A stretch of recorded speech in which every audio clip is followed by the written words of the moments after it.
we as people of color, we have to start normalizing seeking therapy and counseling because we have so much unhealed traumas that we don't realize are affecting us at this very moment. Mhm. And until you can break that cycle mentally, Yeah. you're just repeating the same thing over and over and over.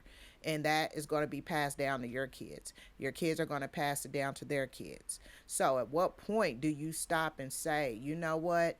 Things that I have experienced is no longer valid? Meaning, yes, you've experienced it, but you got to heal from it and Mhm. move on. Hi, and welcome to the Life and Times podcast. We are on a mission to help those who are on their personal journeys of growth to feel empowered and expand their minds. We do this by sharing content that informs and inspires action through transformational interviews, storytelling, and real life lessons that you can apply today. Let's get into the episode.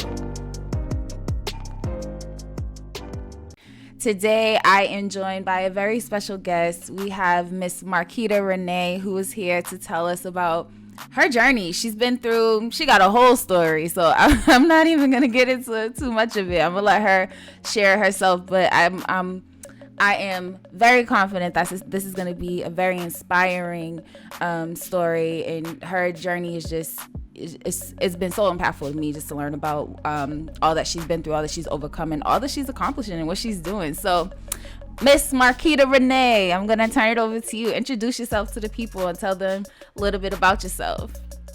Well, for starters, Aquila, let me just say thank you so much for having me on your show today. Definitely. I love that we as women of color are making space like this, right?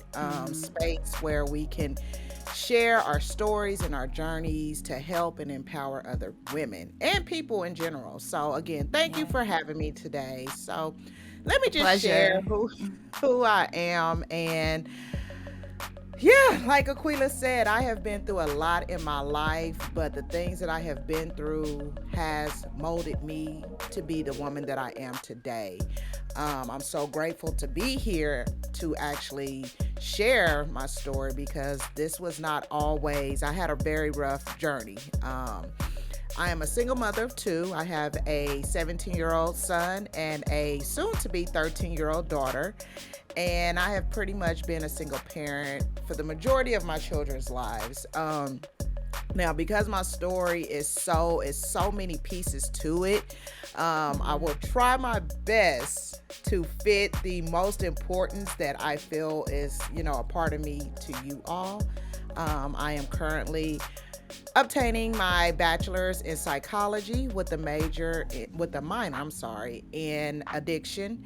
I will be completely done in 2 weeks. So, man, I mean, this has been a long journey, and Yes. I am just so excited to finally see the end of the road, as Boys to Men used to say. Although we. That's right. So I am just so excited to see the end so I can continue on with my journey. And my story has to do with my struggles with addiction, my struggles with, toxic relationships, and just toxic people. And those people consist of family and, things like that. So I'm just happy to share and answer any question that you might have today, Aquila. Yeah, and I think, just knowing a little bit about your background, I think your story of particularly like around the addiction stuff is like super informative, and I think it's an important conversation for us to have because I think, there's a lot of people that have a stigma around, there's a big stigma around addiction and substance abuse and all of those different things. And, it's so easy to judge people and to feel like people's story just because you see that they're in a certain situation, or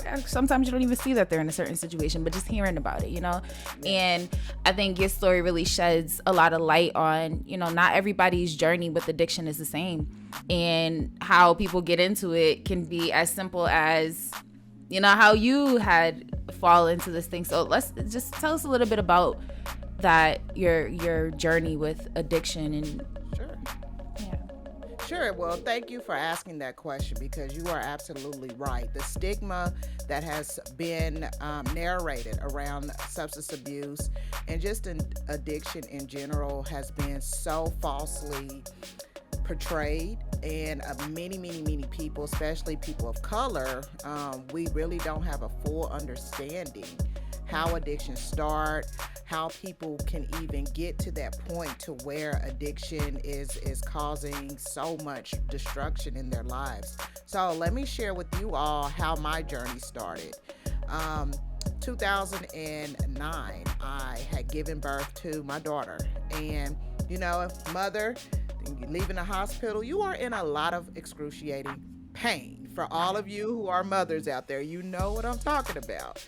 Been there, I know. Aquila is like, woo, that's that type of pain. You like, oh, you better give me something. And I had experienced a point where my breasts had the closed ducts, so I was not, milk was not being, pumped out. So my breasts were really rock hard, and that pain was so unbearable.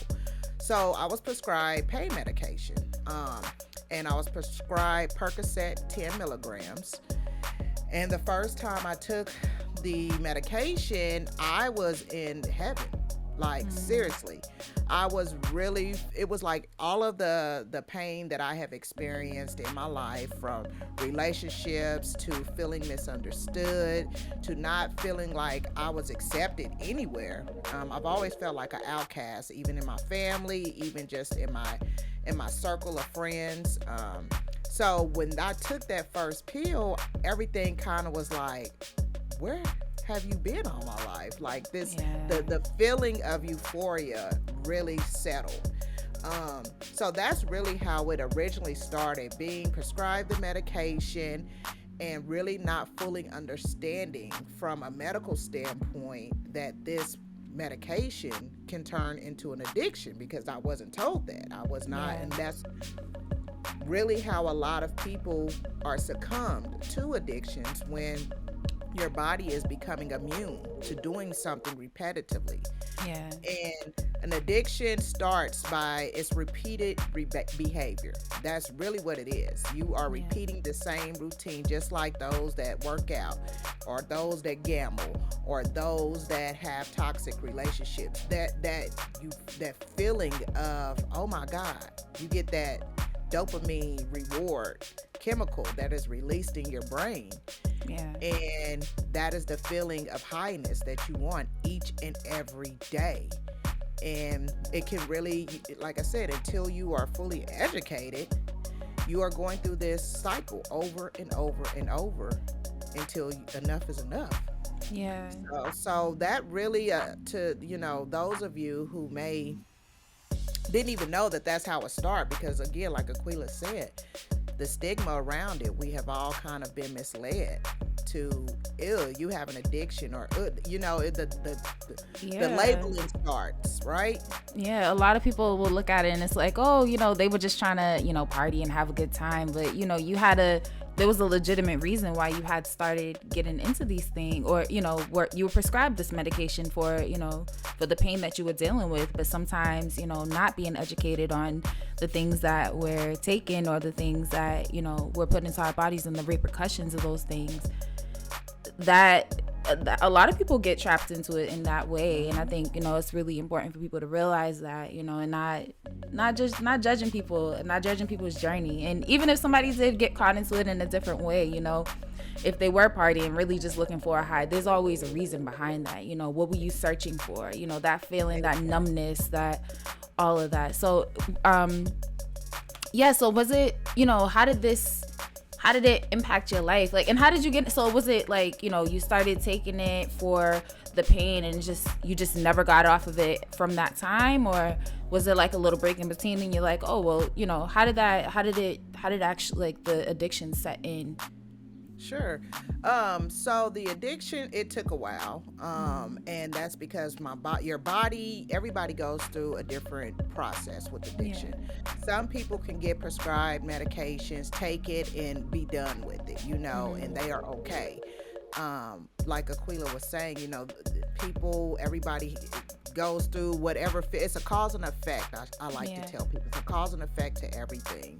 So in my particular situation, it took time for my body to build up the immunity of needing this medication. And I would say after a year of taking the medication, because after I realized that I wanted that feeling to stay, because it was my happy place, right? Yeah. I was going through so much toxic, I was in a toxic environment, and to the point to where that was my escape. I Yeah. wanted to just escape and just focus on being happy, because this person that I was with wasn't fulfilling my needs, and I really never understood how to even love myself and be happy growing up. So I've always had to be in a defensive mood all the time, Yeah. which led to many other things. So after months of taking this medication, I figured out a way to always get it prescribed for me. Once I realized that all you had to tell a doctor, and this is me, like this is a disclaimer, people, this is my honest story, because I know some may feel like, well, why would she say that? Because it's the truth. You have to be truthful and transparent with how it started. And so I started going to see my doctor and telling them I was in pain. Oh, my back hurt. Oh, it was just always something. And because I knew that was a way to get my prescription. Yeah. And at that point, I was in denial. I didn't even know anything about an addiction, right? So I thought it was okay because it was being prescribed by a medical doctor, right? Yeah. And when it's prescribed by a doctor, you're like, I'm good. Like, the doctor's not thinking that I'm addicted, because if they were, they would tell me, hey, I'm not prescribing you anymore. Yeah. So that was never the case. It was always being prescribed to me all the time. And after so long, like I said, my body built up the immunity. And my first time of feeling sick from not having a medication is when I experienced going through withdrawals. And didn't know what it was happening to me, right? Because again, I'm going through this journey by myself.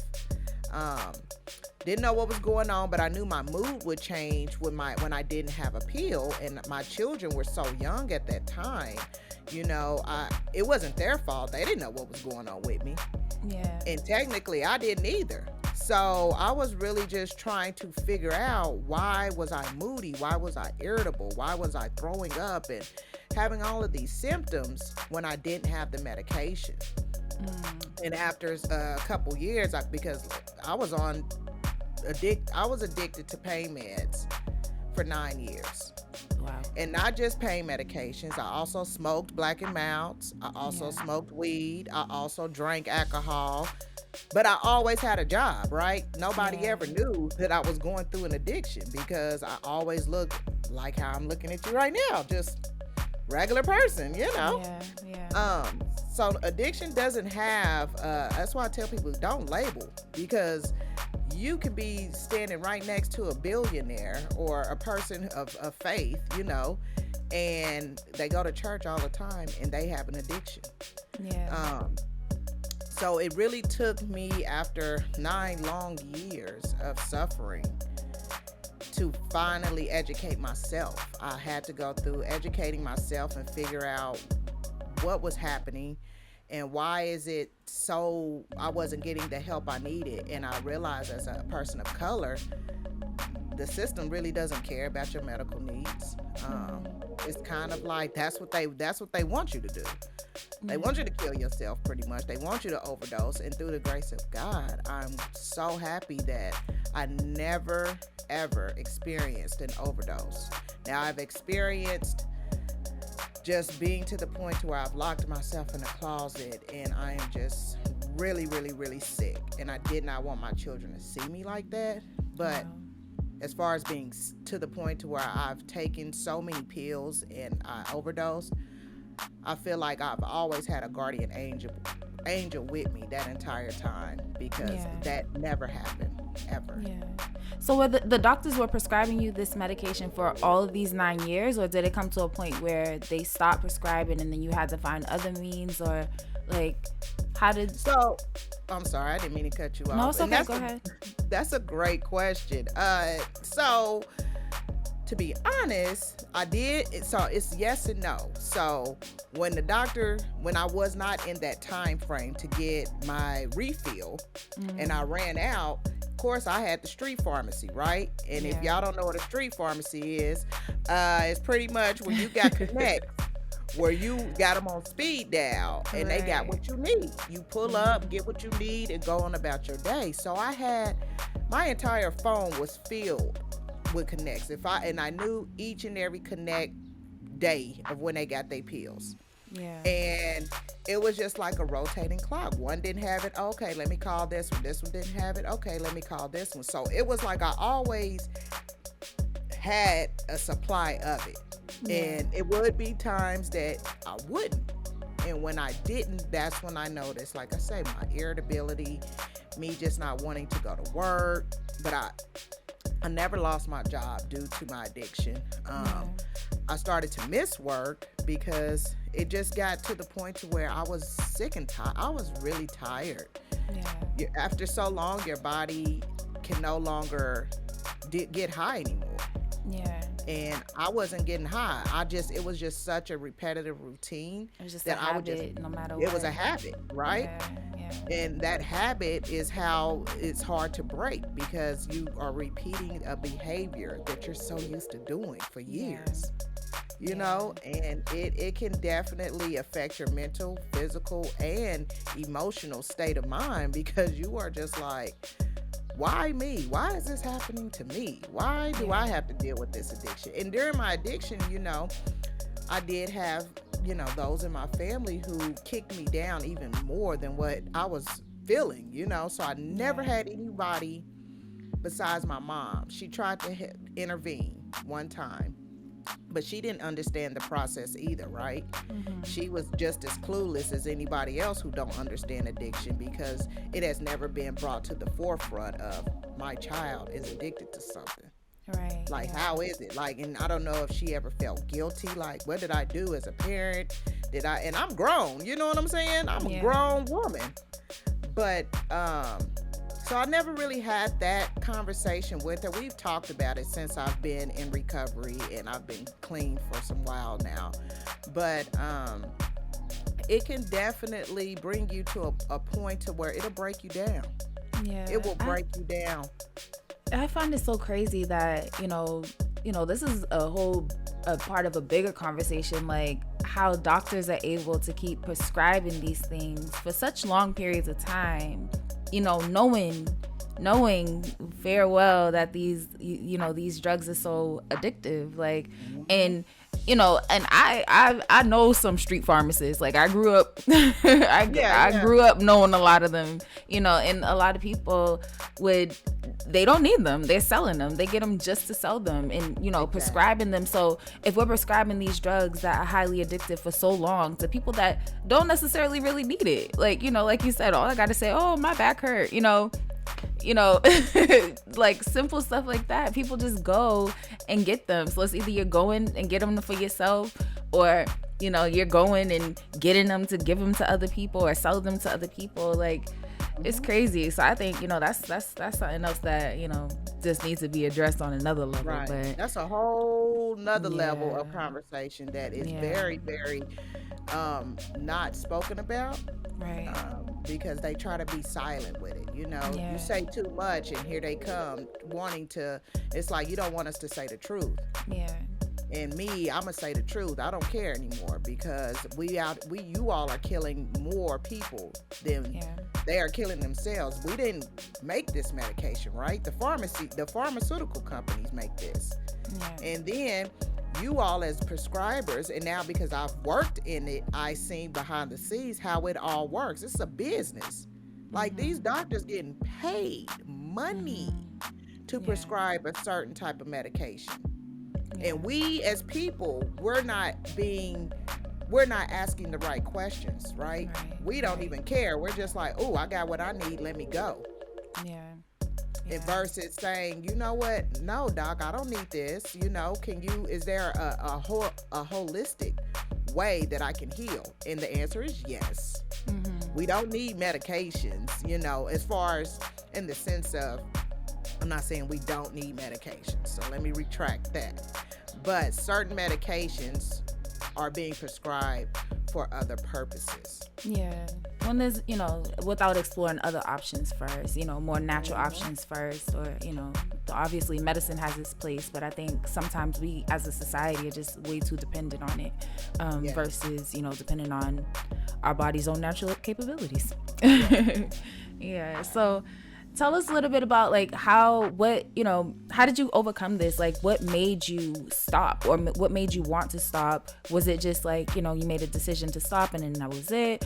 Did you have to go through this process a few times? What did your recovery process look like for you? That's a great question. So when I finally, at the time when I thought I was ready, I decided to take, at the job that I was working at, I was like, okay, I am going to check myself in at a treatment center. I didn't have the money. It was like $17,000 to go, right? So that was my first time actually trying to seek help. No, let me take that back. The first time is when my mother intervened, and that was in 2014. My child's father, I guess I want to say, that was supposed to happen. Yeah. The way that he went about it, of course, he went behind my back to tell my mom, and she did do what she could at that particular time to take me into this psychiatric treatment place, right? Like, I go in there, and it was people that really had psychiatric issues. It wasn't for substance abuse. It was more schizophrenia, the big major, thinking about it, it was just like, this ain't for me. What am I doing here? So I left. I walked out and left. So that was really the first time. And then the second time was, as I mentioned, me checking into a rehab center that was way out of my budget. I didn't know what else to do. I mean, I was just like, I'm trying. But $17,000, and I didn't have the money, so I left in 24 hours because it was really a place where it was really not for people of color, to be honest. It was nothing but a bunch of Caucasian people, and I felt so out of place. So I left. So for the next 3 years, it was just really going back and forth with trying to stop on my own, right? I'm like, I don't have insurance. I don't have money. Things were getting cut off at my home. I was water getting cut off, electric getting cut off.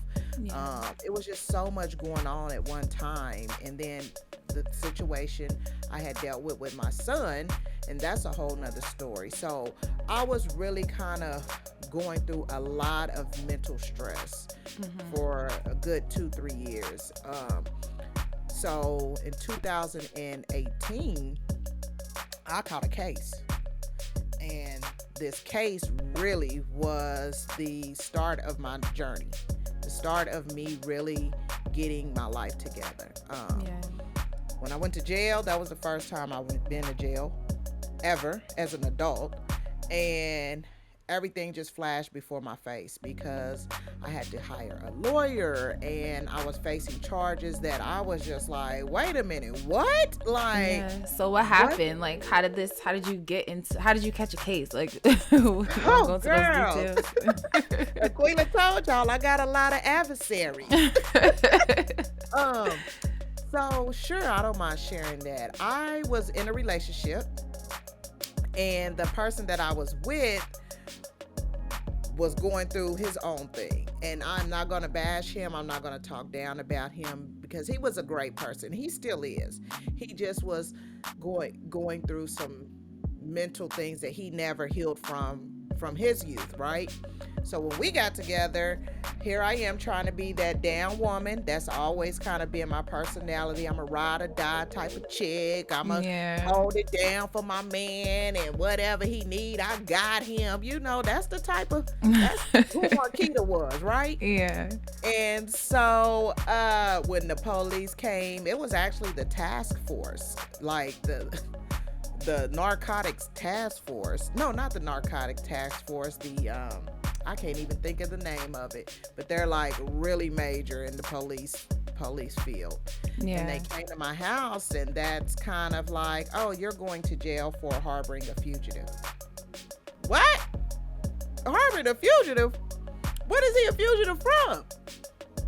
You know, so when that situation happened, I really had to figure out where I was going with my life. Yeah, that's when ride or die chick gets real. You hear me? That's when it gets real, you know. And to be honest, we as people of color, we are not going to be treated equally, and we all know that. We're not going to be treated equally as soon as they shut them steel doors. It's like you against them. And that's when I had time. I sat in there for 3 days, and those 3 days I really was trying to reflect on what was happening. Now, keep in mind, I was just about to start a new job with this company called Blue Cross and Blue Shield, which was an insurance company. So here I am, like I told y'all, I've always kept a bomb job. Like, you would not catch Markita without a really good job. So here I am sitting in jail fighting. They wanted to give me 10 years. Like, that particular charge was a 10-year sentence for harboring a fugitive. That's crazy. You didn't even have to do any crime. You just well, I mean, I guess it was a crime, but you know, like, you didn't do anything, the dirty work. Right. I get that's what you crazy. said. Like, it was a crime in their eyes, but here I am like, well, I should have done something like major for this. Yeah. So I couldn't understand how a woman who's never been in trouble, who's never been arrested, who didn't even I didn't have even a ticket for speeding or none of that. How all of a sudden everything was shifted just like that. Yeah. So that happened, and then I got evicted. When I got evicted, while I was in jail, I got out of jail, had a note on my door, get out by, and this was all around Thanksgiving time. So you can imagine trying to be thankful for being out of jail, right? And then as soon as you out of jail, now you got hit with something else, which is you got to be out of your home in a week. Yeah. With a 4-year-old. Yeah, wow. So that was the start of me trying to just get clean. And that was another struggle. You know, here I am, no longer really wanting to be around my connects. My mindset started to shift with, why am I even associating with these people? Like, they're killing me. They just wanted the money. Yeah. So I had to start focusing inwardly. In those 3 years that I was homeless, from 2015 to 2018, is when I went through my transformation and really started to find myself. But what really took me healing is when I left my hometown in 2018. As soon as I ended up taking a plea deal, because I'm like, I'm not doing 10 years. What? 10 years? So what do I need to do? And I hired an attorney, and that was the best thing I can do. He was like, you can either go to trial, which they are going to hammer you if you go to trial, because they had already lied in the police report. And that's why I tell people, you know, when you are fighting a case, the police will put what they want to in the report. Yeah. They added so many false narratives in the report, like I was yelling at him and told him to go hide in the closet, and I didn't even know they was coming to my house. Wow. So it was a bunch of mess, but at the end of the day, I went through that 3-year probation. I couldn't be around people. I couldn't go to the, out. I couldn't really do much. So I really had to use that time to work on me. Yeah. And the day that I got off probation, which was May 2018, my birthday was in a couple weeks after that. My mom was like, I'm thinking about moving to the East Coast. And I didn't even hesitate. I was just like, I gotta go. This is my chance to get out of here, get away, start a new beginning, and really, really get my life together. And that's what I did. I left home and never looked back. Yeah. Yeah, environment is so important. It's so important. No matter like any type of changes that you're trying to make in your life, or if you're trying to have any growth in your life, you always have to evaluate your environment. And Yes. Like you said, and not everybody has a chance to be able to move, to like physically pick up and move their location. But Right. just really protecting your environment is super important. Getting any type of toxicity out of your realm is highly important for any type Yeah. of growth that we're trying to do. So Agree. yeah, knowing what you know now, like, if there's somebody, what do you advise to people who are, going through hard situations? Or, you said that you've dealt with a lot of hurt. Like, it wasn't just, that addiction, but like all the things that you were going through before, which made you pretty much an easy target for this drug to, to be able to escape, feeling like you had an escape from everything. What do you advise to somebody who's going through something like this? Maybe somebody's battling addiction, or, somebody who's just having a hard time dealing with life. What do you advise to those people to, kind of stay on the right track, or to get on the right track? That's a great question, Aquila, and thank you for asking that question. Because we don't have, I don't have all the answers, of course, but I know that I have experienced enough and I've worked in it enough to where I really understand you if you are out there and going through this. I know that this is not something that you just woke up and said, I just want to be addicted to something. That's not how the process works.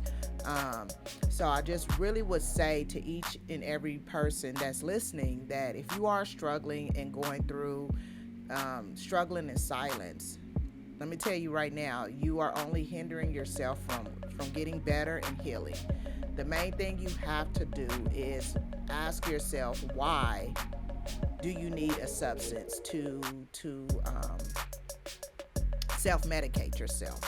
What is it in your life that has happened? And 9 times out of 10, it's things that we've experienced. It's past traumas. It's mental abuse, physical abuse, emotional abuse. There's many things that trigger, even grieving, having a loved one pass away. There's many different things that causes people to turn to self-medicating. So that is the main key you have to ask yourself is what are you trying to conceal? What emotions do you not want to feel? Once you can actually genuinely understand that, then the second thing I would say is seek counseling. We as people of color, we have to start normalizing seeking therapy and counseling because we have so much unhealed traumas that we don't realize are affecting us at this very moment. And until you can break that cycle mentally, you're just repeating the same thing over and over and over. And that is going to be passed down to your kids. Your kids are going to pass it down to their kids. So at what point do you stop and say, you know what, things that I have experienced is no longer valid? Meaning, yes, you've experienced it, but you got to heal from it and move on. And then the third thing I will say, if you don't have a connection with a spirituality, that's another thing that helped me in my journey, is I went on a spiritual journey. And that's when I really had to get on my hands and knees and ask God, like, I'm sorry, you haven't seen me in a long time, but I need you. I don't know what else to do. I keep trying to go through this by myself. And I don't know if you all have experienced this, but if you keep hitting a brick wall, then obviously that is your cue to say, I need a higher power to help me. Because we cannot get through life trying to figure it out ourselves. It's no way, no how. And that's why we are in a lot of turmoil right now. Because society has turned evil and wickedness. And people are really suffering in silence with their addiction versus speaking up and saying, I need help. Understand, when you say you need help, you can definitely contact me now. I have a support group that I do on Wednesdays for people struggling with addictions or addictive behaviors. There's a lot of things that I am doing now that I am so grateful to share on your podcast, Aquila, to help those that are struggling right now, because it's not easy. I'm not about to sit here and tell you all, y'all, it was easy, y'all. I'm good. I'm great now. Yes, I am blessed. Yes, but it took work.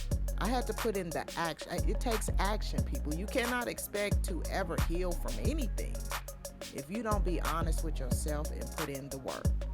And that's what I would leave you all with. Is help out here for you. You have to open up your mouth and ask for it.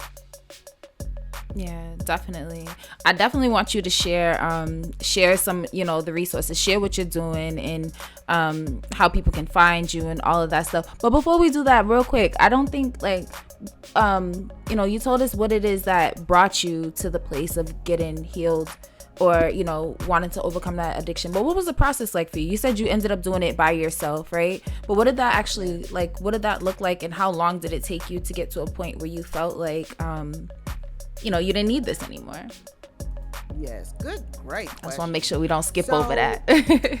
Yes, that's a great question.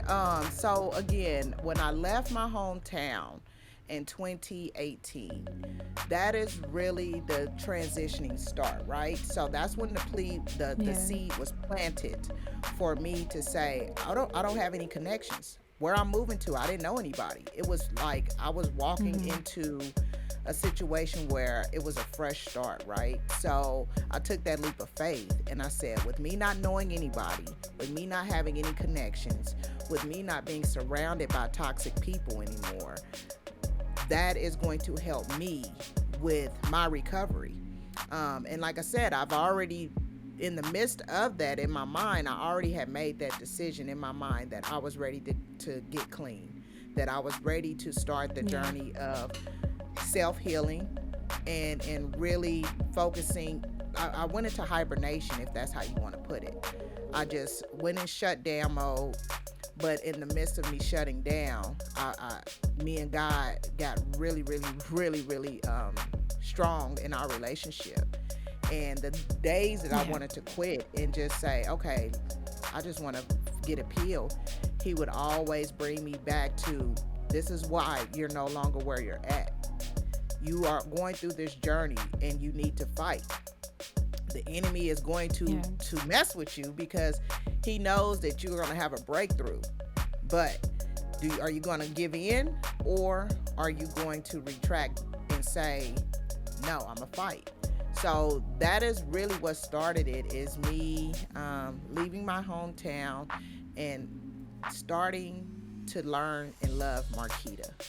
And that took me spending time in nature and meditating and really changing up the way I ate and changing up the way I even looked at myself. I knew that I do not need to be around people who were toxic and still had toxic behaviors.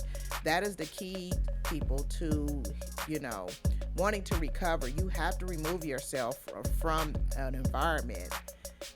And Aquila did mention, some people can't do that, and I get it. You can't just pack up and leave. But when you are ready to fully go through a recovery, you have to understand your environment will have either be a hinder to you, or you can grow and learn from it. And so it's a process. People, trust the process, though.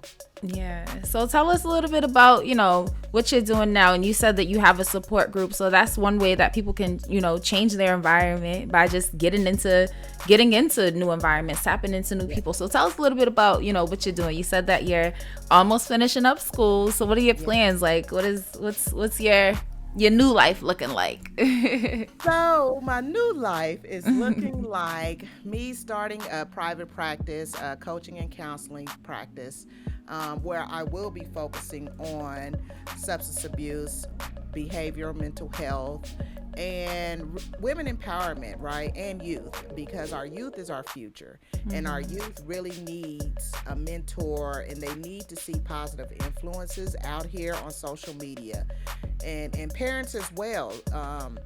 And so right now, my platforms, I am on TikTok, You can find me at Oak with two O's, OOAK by Markita. I'm using my TikTok and my Instagram to really bring awareness and really just kind of shed some light on behavioral mental health and substance abuse. You know, it's very, very important that we, as people of color, understand that there's someone out here that looks just like you who has been able to overcome it. Yeah. And because I've been able to overcome it, you can too. We have to stop with the excuses and stop being so hard on ourselves and with why we are battling with this addiction. My support groups are every Wednesday. Smart Recovery is where you can find me, and that's smartrecovery.org. I host my groups every Wednesday from 6:30 to 7:30 p.m. Eastern Time. And once I'm done with school, of course, I'm going to take a little break, y'all, because I need you deserve break. it. You deserve it. I need a little break. But there is definitely a lot of things that I want to start creating, such as courses and some speaking engagements to really, like I say, be an advocate and share the truths behind addictions and really educate you all so that you can be able to help yourself and help other people that you know. Yeah, that's great. That's great. I'm super proud of you, honestly. Like, just your whole journey, you being able to overcome this addiction, because there's so many people that really just don't have they're still struggling with this and they haven't gotten through it yet, and there's so many people that just weren't able to get through it. And I'm just so happy for you, so proud of you for being able to change your environment, first, like you said, it started off with you making that decision, just being really decisive on, I don't want to live this life anymore. I don't want to keep going down this path, and, really choosing something better for yourself and fighting for it. Like you said, it wasn't easy. It's not like you just said, I don't want to do this anymore, and boom, you're good. Like, right. But every time, like every time you just make sure that if you have that desire to go back, just remembering why you're not doing this and finding your strength through prayer, through meditation. And I'm just super proud of you. So I can't wait to see all the things that you do. And your TikTok is very inspiring. I was on there scrolling through. I don't even use TikTok, but I'm about to start. I love TikTok. TikTok to me is like, because okay, I'm gonna be real with y'all. Instagram is the bougie social network to me. It's like, oh, you got IG, well, let me do this. Don't get me wrong, y'all, I ain't knocking Instagram, but it's a little bougie for me. TikTok, you can be yourself. You can actually create a movement on TikTok. And that's why I like TikTok, because it really just lets you be yourself, and you can just create so much and connect with so many different people who are looking for someone like you. Like, oh my gosh, I needed that. So yeah, well, I'm about to get on there. Only reason, honestly, I haven't, because my phone is just whack, so I'm in the process of upgrading my phone, because I'm like, I'll have it and then I run out of space, I delete it, so y'all don't judge me. Girl, I know that's good. Oh, these phones, when they know what they doing, they like, yeah, it's time to upgrade. Well, how dare you? Right. So once I get my whole phone situation settled, then I'm gonna get on TikTok. I started an account, but I don't even have a name yet. Okay. But yeah, Markita, thank you so much. This was super, super amazing, super inspiring, and like I said, again, I'm just really proud of you. I don't know if there's anything else that you wanted to say before we wrap up, if you feel like you got it all down, but well, I will just leave you all with this. When you master your mindset, you will master your life. If you are looking for more information on me and my services, you can definitely find me also on my website at www.oakservices.org. So thank you, Aquila, so much for having me. I am so excited that you've given me the space to share my story. And y'all just know you do not have to suffer in silence. Your girl got you. So hit me up. Well, there it is. Well, thank you so much. And everybody watching, thank you so much for tuning in. Be sure to follow all of Markita's socials. We'll be sure to include everything down below and in the comments and all that good stuff, so you can know where to find her. And yeah, be sure to subscribe to the podcast, and so that you can listen to all the different things that we have coming up. Every week a new episode will be dropping. So thank you all so much. And like she said, it's all in your mind. It all starts with your mind. So conquer your mind and you can conquer the world. All right, everybody, take care. Take care. Bye.